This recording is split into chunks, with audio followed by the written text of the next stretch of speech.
मेरा सजना संवरना है किस काम का, माला जपते हो तुम औरों के नाम का। हाँ मेरा सजना संवरना है किस काम का, माला जपते हो तुम औरों के नाम का। बीवी हूँ तो बीवी की कदर होगी क्या। बहिरी के पेट के नीचे साड़ी हमारी जान लोगी क्या। बहिरी के पेट के नीचे साड़ी हमारी जान लोगी क्या।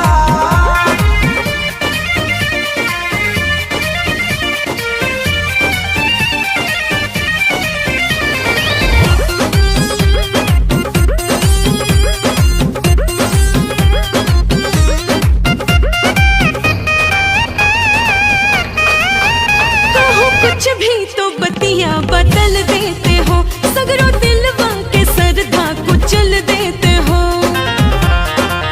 बड़े साले हो तुम लोग।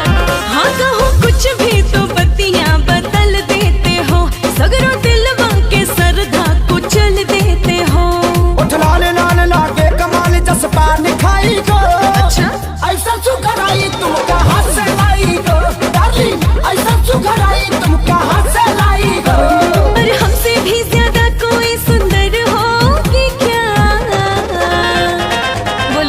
बहिरी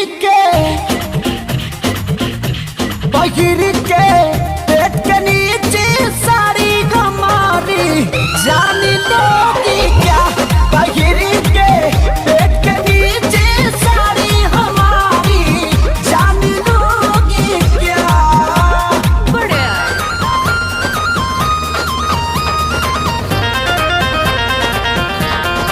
ए पगली ऐसे रूठा ना हो।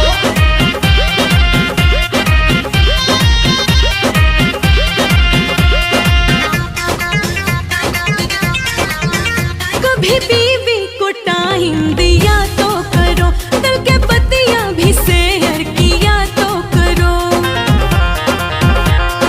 हाँ कभी बीवी को टाइम दिया तो करो, दिल के पतिया भी शेयर किया तो करो।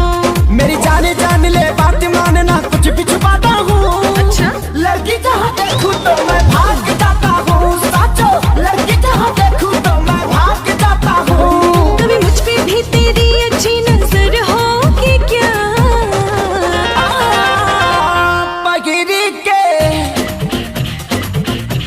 बहिरी के